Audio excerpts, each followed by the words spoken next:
loving it. Baton Rouge 225 was hot. Alexander White, CEO of Founder Minority Baseball and Softball Prospects, Minority Prospects, the brand. Here with Paris Burd. Man, tell me your title, Paris, right here with Dekalb County Schools. I'm the middle school athletic coordinator at Dekalb County School. Also help out with baseball at the high school level. All right. Also, what is your official title for MVP? Director of Operations, Mentor Viable Prospects. Yeah, this is Greg Goodwin, right-hand man. So if Greg Goodwin, the godfather of baseball, this man here right here with him because he one of the founders right here with MVP, but also trying to change the scope of DeKalb County athletics in the middle school sector and the baseball sector. How's it going in DeKalb County? I know you just had this job for 2 years. Yes, 2 years. Tell us a little bit about it. How's things going? Well, we're trying to. When I first took the job, one of the biggest drive was just to grow the program, grow the overall program, and also in my heart to help improve baseball. One of the things that we've noticed in DeKalb baseball for the last decade or so were the number of schools that without the JV program. Yep. So one of the initiatives that we began doing in collaboration with the middle school baseball program was A, get more schools involved, B, this year we're trying to start a 6th grade league to help foster more 7th and 8th graders so as they move on and matriculate, every school in DeKalb County will have a JV program. Our goal is to make that happen before 2026. So that should be this whole group of 6th, 7th, and 8th graders. And if we continue to do that and grow it, and also give them other opportunities. When Minority Baseball Prospects had their national showcase at Truist Field, we brought the middle school baseball program. Yep. We brought our middle school coaches to some of the Minority Baseball Prospects workouts.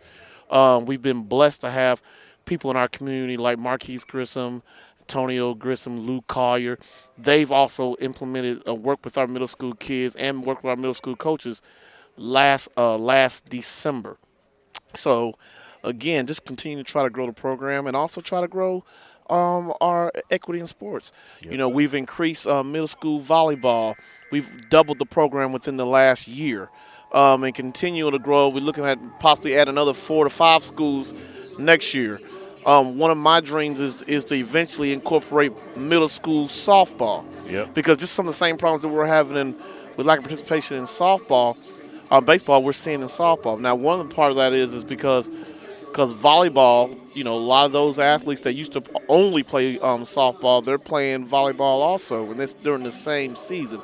But there are still enough young female athletes that are tremendous that we just need to get them involved, get them engaged, and then mold them into the person they can be, both academically and on that softball and volleyball courts.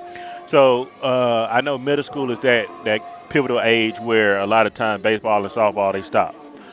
Just because baseball is hard, the fundamentals are not taught on the lower levels. What are your plan or idea of continuing to grow the game?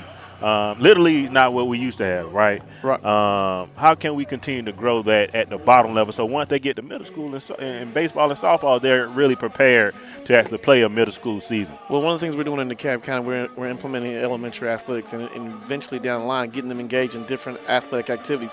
Also going into the parks, being visible. One of the best things that happened last year, even though it turned into a great opportunity, is when Redan Baseball was going through their state playoff run at Gresham Park. Yeah. And you can see the community come together. Now you see Gresham Park burgeoning where some of the other parks are still struggling to get more players. Yeah. One of the things that the DeKalb is doing is you're seeing them starting to turf some of those combo fields, those baseball combo fields. Those type of things, when you implement better facilities, it's going to attract more kids. But then the best thing we can do is to keep promoting baseball, which is what Minority Baseball Prospects was doing.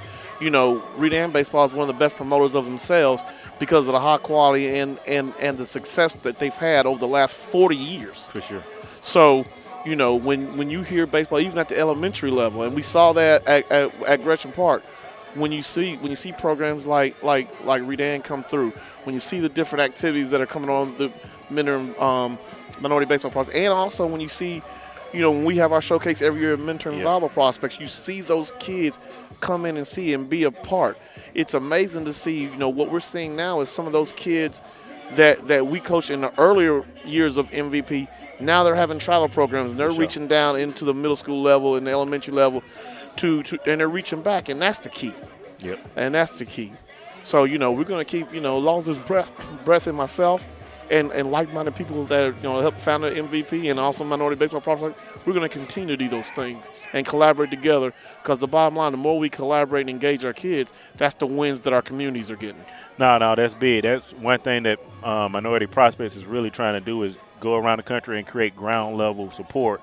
I know here, February 18th at Gresham Park, man, we have about 450 kids already signed up for our clinic. It's going to be a clinic, a little ID, and seeing different kids at a younger age, but also taking them to Morehouse and Tuskegee game. Man, a lot of times kids never been to a game, so we really want to make them fall in love with baseball and softball again, man. I think that's a starting point. I think that what we're trying to do that is with Swaggy and Sassy is make baseball and softball cool again as we just continue to grow, man.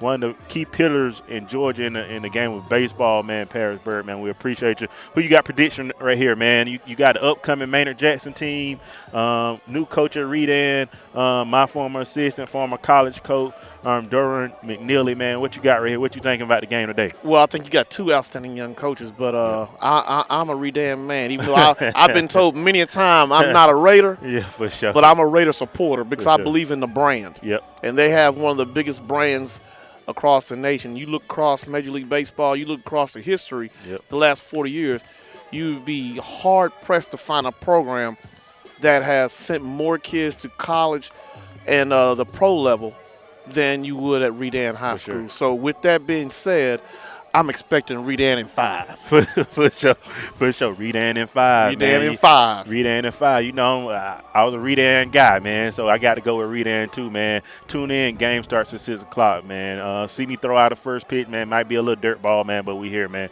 Paris Burd, Alexander White. Thank you. Yes, sir. What's out?